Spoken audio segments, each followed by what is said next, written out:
Our speaker is Jaymes Rombaoa from Claremont Graduate University in the United States. Today, he presents his talk on the topic, What Makes People in Spain Feel Loved? The Cultural Consensus Theory Approach. Hello, my name is Jaymes Rombaoa, and I'm a PhD student in psychology at Claremont Graduate University in the United States. Today, I'm presenting on a two-part empirical study conducted in Spain. Our research is titled, What Makes People in Spain Feel Loved? And this was using the cultural consensus theory approach. Love is one of the most fundamental yet complex human emotions. We conceptualize love as a dynamic, everyday phenomenon that can occur across a wide range of relationships. This can occur beyond romantic relationships to family, friends, acquaintances, and even strangers. Within this perspective, we view love as a momentary process that unfolds through connection and mutual care in micro moments of shared positive affect and synchrony between people. Love is also shaped by cultural norms. What signifies love in one cultural context might not carry the same weight in another. Across cultures, these norms differ on how love is expressed and valued. For example, in some cultures, daily phone calls or texts from a parent might be construed as expressions of love, while in other cultures, it might be viewed as controlling. Or, in some cultures, public displays of affection are acceptable, whereas in others it might be taboo. These examples underscore that cultural values structure both how love is experienced and what behaviors are recognized as loving or unloving. Studying love from a cultural lens helps us understand human emotions and a more holistic perspective of love. Cultural consensus theory was originally developed in anthropology and ethnography, and now it is applied to psychology in this current study. Within cultural consensus theory, culture is defined as any system of shared beliefs and interpretive norms held by a group of people. The central premise is that for many domains, especially abstract constructs such as love, there is no 100% objective truth. Rather, there is a shared agreement or consensus within a culture. Cultural consensus theory helps researchers study and identify the shared beliefs of a culture on certain topics such as love in everyday life without having prior assumptions. In other words, rather than researchers testing a definition of what they think love looks like in the culture, researchers derive from the people within that culture what the shared beliefs are on loving or non-loving experiences.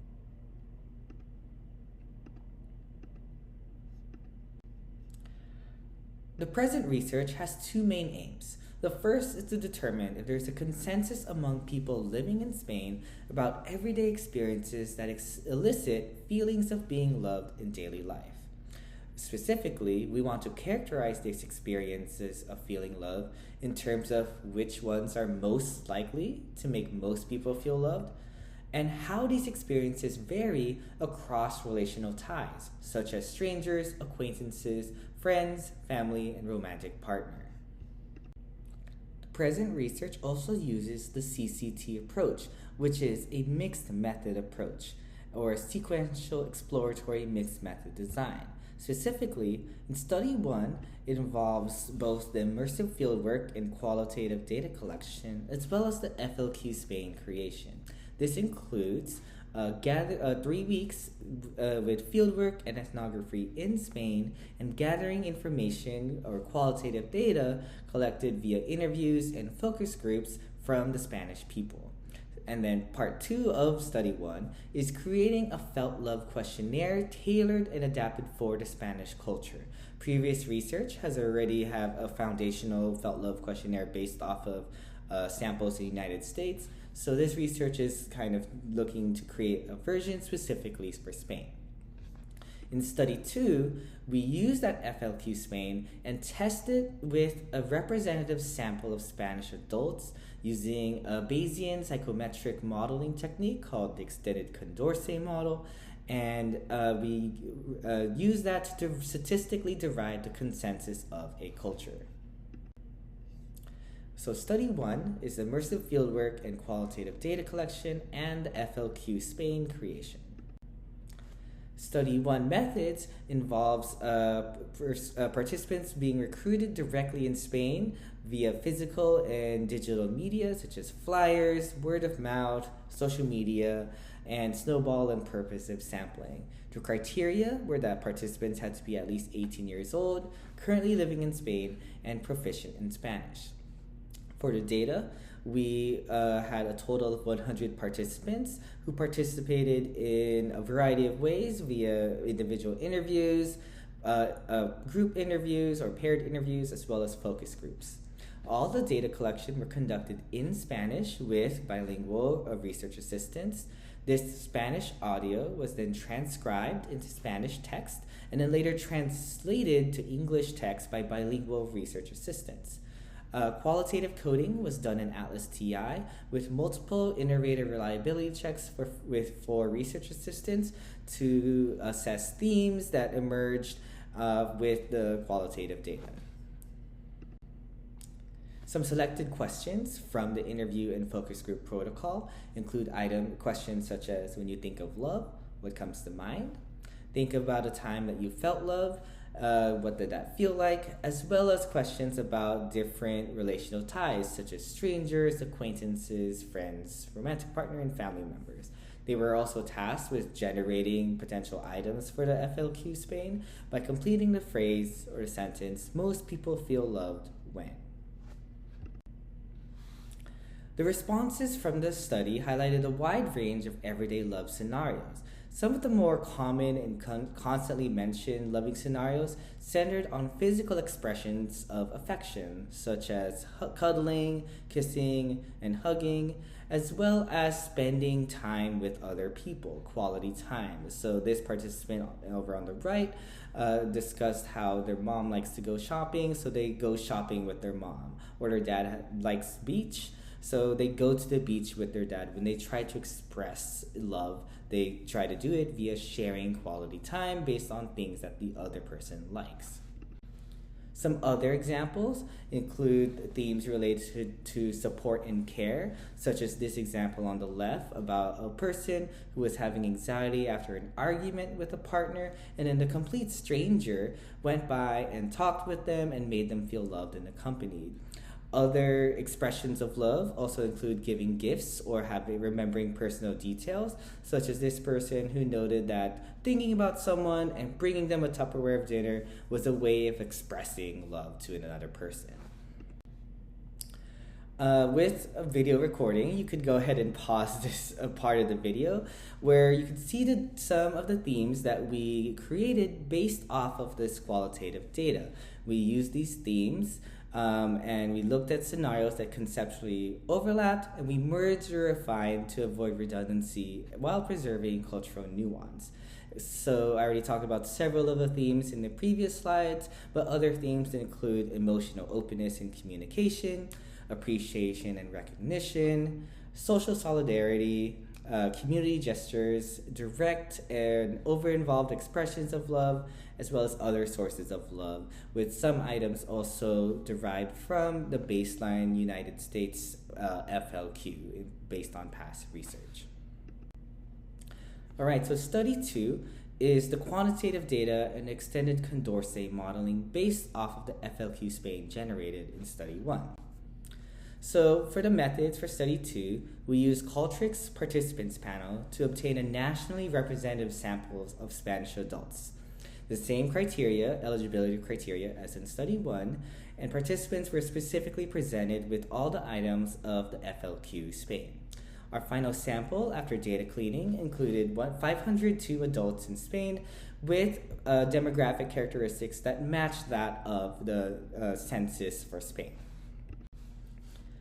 The measure of interest is the 61-item Felt Love questionnaire, and participants were specifically prompted how likely would the following scenarios make most people feel loved? Again, the attention and emphasis on most people to elicit the feeling of most people in their culture rather than their individual beliefs. They then were presented with the items or scenarios and indicated their response using a sliding scale from unlikely to likely. Over here is an example screenshot of one of those items and that sliding scale. So they were presented with the same beginning phrase, most people feel loved when, and then a phrase. In this case, it is a coworker invites them to join them for a meal. They then were able to slide the sliding scale towards unlikely or towards likely. For the analysis, we used the continuous response model, or CRM, from the CCT framework to determine if participants arrived on a single consensus. This analysis yielded estimates about the shared agreement on a scale of 0 to 100% likely, as well as a 95% probability interval around each estimate. One thing to note about this CRM analysis that it takes into account individual differences, such as a participant's knowledge of the consensus, as well as specific response tendencies, such as if a person usually uses the extreme ends of the scales, or if people tend to just kind of go around the mid-range of the scale. From our results in study 2, we concluded that a single culture model was the most optimal fit to the data based on the eigenvalues. In other words, Spanish participants came to a single consensus on everyday experiences that make most people feel loved. This is also seen via the sharp drop after the first eigenvalue. In these slides are presented all the results for all 61 items. Because this is video recorded, you could go ahead and pause at any point if you wanted to look at any of the slides and the results for the FLQ Spain in more detail. Here are the first 20 items ranging from stranger, acquaintance, and friend. You can pause here. Here are the next 20 items ranging from friend, family, and romantic partner. And here are the final items for the FLQ Spain. So, some highlights from the results are that the top 5 most likely to be loving scenarios were related to romantic partners, family, and other sources. So, for example, the top 5 include their parent says, "I love you," their family supports them in a difficult time, their child is happy to spend time with them, they feel unconditionally accepted by their romantic partner, and their pets are happy to see them. Some of these results do align with past research on CCT and love in United States samples. The 5 experiences that were most unlikely to make most people feel loved were from romantic partners, families, and stranger relationship ties. So these examples include a person they don't know or a stranger kisses them on the cheek, their parent or their partner wanting to know where they are at all times, the parent pushing them to do something they've been postponing, or their partner showing signs of jealousy. Overall, our results suggest that Spanish people share a broadly unified understanding of what love looks like in daily life. In other words, Spanish people not only experience love in similar moments, but they also believe that others in their culture experience it in the same way. This collective belief system provides the scaffolding that allows individuals to anticipate and co-create loving encounters with others, giving rise to those micro moments of mutual care, warmth, and responsiveness that define love as this process of positivity resonance. Patterns across items further illustrated how love in Spain is embedded in relational and communal life. Scenarios involving family, friends, and romantic partners consistently rank as most loving, reaffirming the centrality of interdependence and relational warmth found in the studies. Family-based experiences such as parents saying "I love you," supporting you in a difficult time, or your child happy to spend time with you emerge as particularly powerful indicators of love. These findings align with Mediterranean cultural values of familialism and emotional expressiveness, where verbal and behavioral demonstrations of care are central to social bonds. Interestingly, some directive or over-involved behaviors, such as insisting to spend time with you or wanting to know where you are at all times, were consistently found as unloving. This gradient suggests that within Spanish norms, assertive involvement might be interpreted as affection when motivated by care and closeness rather than control. Across these studies, we found a comprehensive account of love as both a lived and shared cultural phenomenon. Thank you for watching this presentation. My name is James. If you want to learn more about our research, you could check out our lab website where we'll have monthly blog posts and announcements. And this project was made possible by the John Templeton Foundation. Thank you.